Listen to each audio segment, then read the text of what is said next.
So let's look at some techniques to deal with outcome prediction for branches. And we're going to look at this mostly, first of all, in the static domain.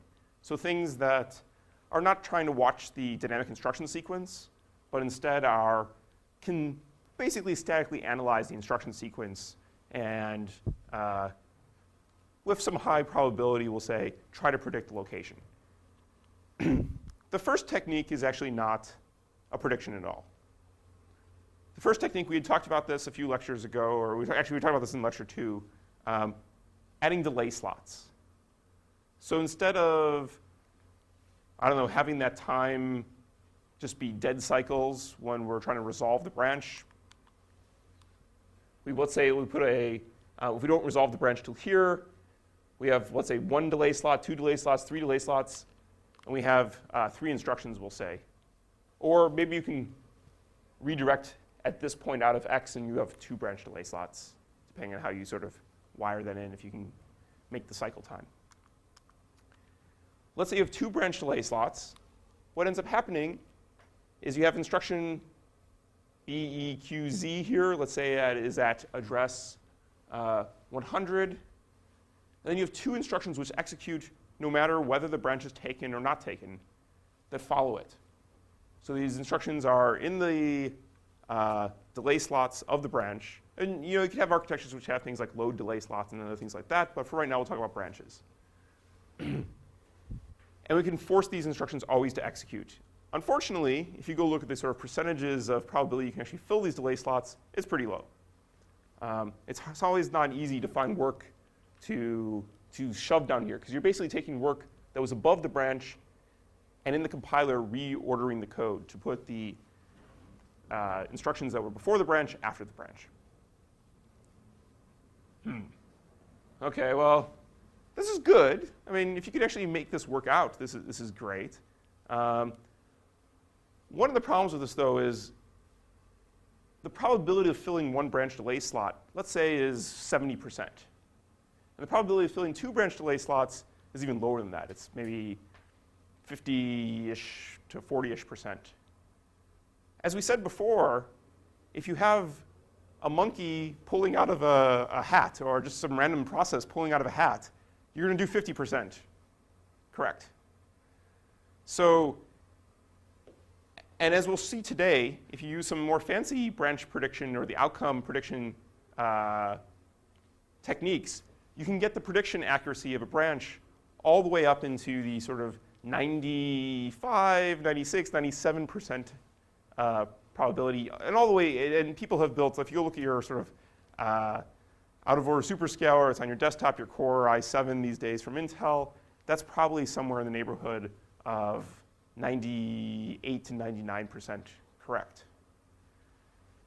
So being able to fill these delay slots with some probability, which is less than 98%, is not a good trade-off. You would have better been served possibly by allowing some fancier prediction mechanism trying to fill it, if you care about performance. Now, if you care about complexity or reducing complexity in area, a static prediction might be a good way to go. So let's look at some basic rules of thumb here about static prediction.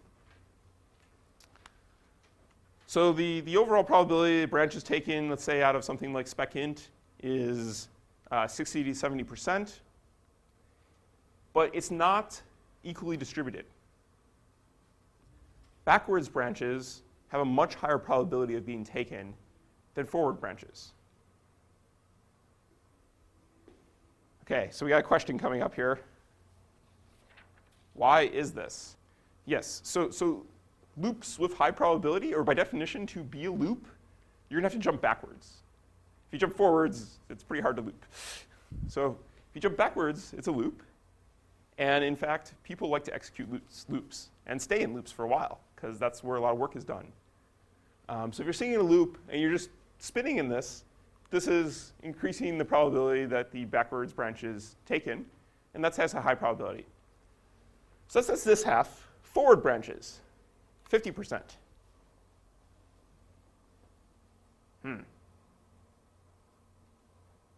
Can we, what's going on there? Forward branch, 50% going forward.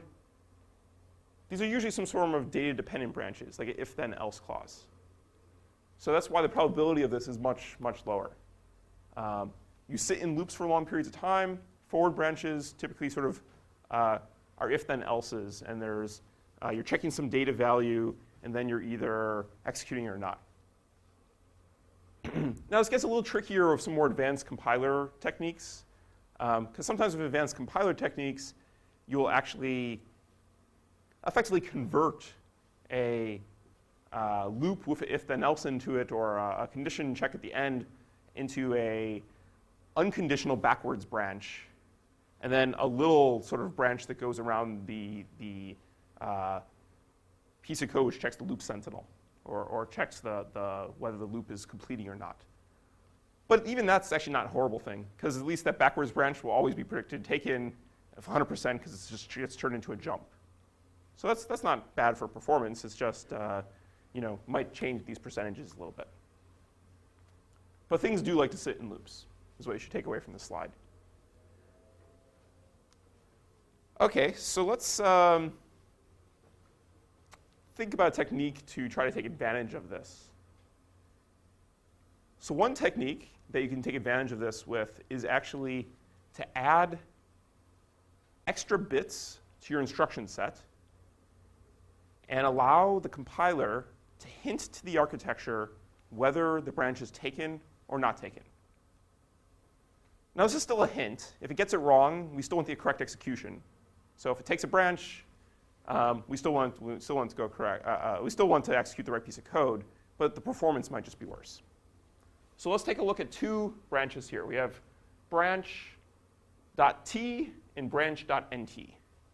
Branch.t is a branch which is taken or predicted taken, and branch.nt is a branch that's predicted not taken. So what do I say about this? Well, architectures do have this. I was going to say the Itanium architecture actually has static branch prediction completely. Some things have sort of intermediary things with this. For instance, the Motorola 68K kind of has something like this, but not. You can't do it with all branches. So this does exist in real architectures.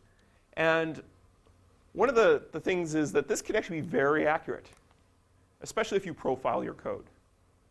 So if you run the code once and you allow the compiler to see which way the branch was taken, it can do quite good. And some of the insight here is there's a lot of branches in a program which are there just to check error cases. And the probability that they actually are taken or not taken one way or the other, or something like that, can basically almost be statically determined at compile time. And definitely if you have feedback information of execution of the program once, that's a very good indicator. So for instance, if you had a loop, the compiler would denote that the backwards branch is taken, so it would put a br.t, and if it's, let's say, some piece of code which just jumps over an error case and checks an error condition, and 99% of the time that it never falls into that, it would predict that taken, because it would just jump over that little piece of code. So you can actually have very high prediction accuracy. Now we're not up into the 99% here yet, or something like that. This isn't great. We're still doing static things here, and at this point it might actually make sense still to have a delay slot, because we're still not over our 70th percent. We're sort of a close trade-off here. You have to get the static prediction correct, and your delay slot might actually still be a better approach at this, depending on sort of how this accuracy compares up to how many times you can fill the delay slot. But let's take a look at what happens in the pipeline here. So here we have a branch taken, and it's predicted taken to this target. We still end up with a dead cycle here because we do not know where that target is until we've effectively decoded the instruction. So that in this sort of intermediate time here, we just have to fetch, let's say, the fall-through case or something like that. But because we predicted it taken we can do better here. We don't have to have 2 delay slots or 2 dead cycles. We can fill it. We can actually get the correct next instruction in here for the target. This branch not taken, let's say we speculatively execute the fall through. We don't actually have any penalty for a correctly predicted branch here. So if we predict this branch not taken, that's the fall through case. We can just fetch PC plus 4, PC plus 8, and just keep executing, and we have no penalty there. Okay, so if we get the hint wrong, what are we going to do? Well, we've effectively taken a mispredict penalty here. And if you look at the branch taken case and you take a mispredict penalty, what's going to happen here is you're actually going to end up having two dead cycles, because we don't actually determine whether we took the mispredict or not until this execute stage. And that's the soonest we can go redirect the front of the pipe. Now, if you look at this and squint really hard, you can see that we actually fetched op A twice here. This was the fall through instruction.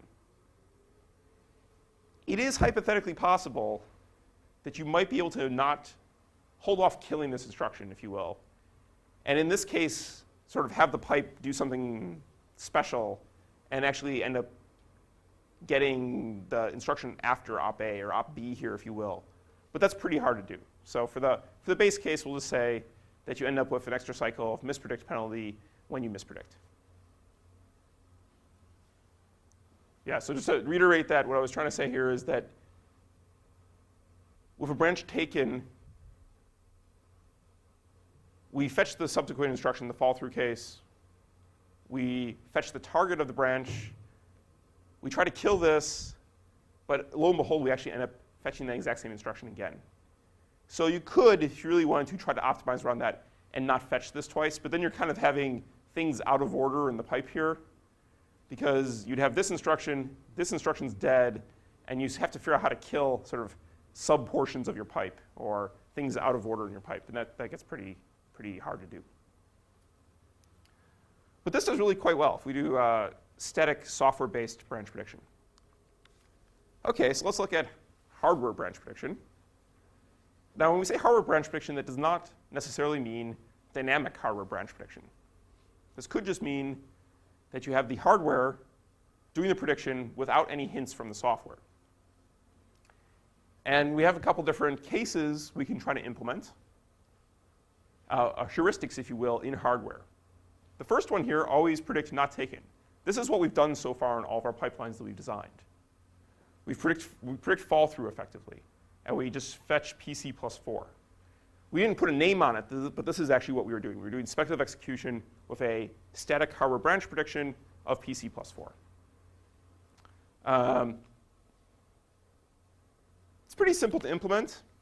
It's what you guys have done in your labs so far. You know the fall through early. Accuracy is not very good. You get all your loops wrong. All your backward branches of your loops just are always predicted wrong. Okay, let's do the inverse here. Predict taken. Let's have that be our static strategy in hardware. Well, kind of hard to do here because we don't really know the target of this branch in decode. So it's like going back to here. If we predict everything taken, what do we fetch in this cycle? Well, I don't know. It's a big question mark there.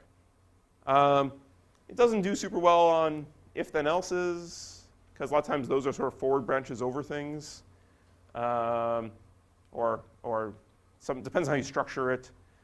Some architectures which have things like these static prediction techniques will actually restructure their code such that the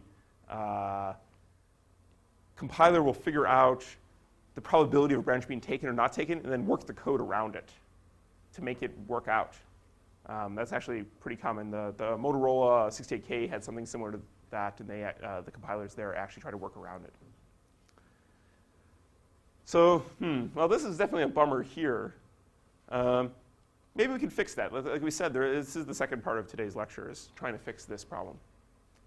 Okay, how about we use a heuristic that all backwards branches are taken, and the forward branches are not taken. OK, so this does a lot better. This is our heuristic of what we were saying before, that loops and things like that will get caught up in this. So a forward branch is not part of a loop. We'll predict that not taken. We'll predict the fall through. Backwards branch will predict taken. This does pretty good. It's better accuracy. It's still nowhere near the sort of 80% accuracy that we had if the compiler could get involved. Because that's effectively the compiler case that we were talking about before could actually implement this entire algorithm in software. Or something much more sophisticated. And that's usually what ends up happening.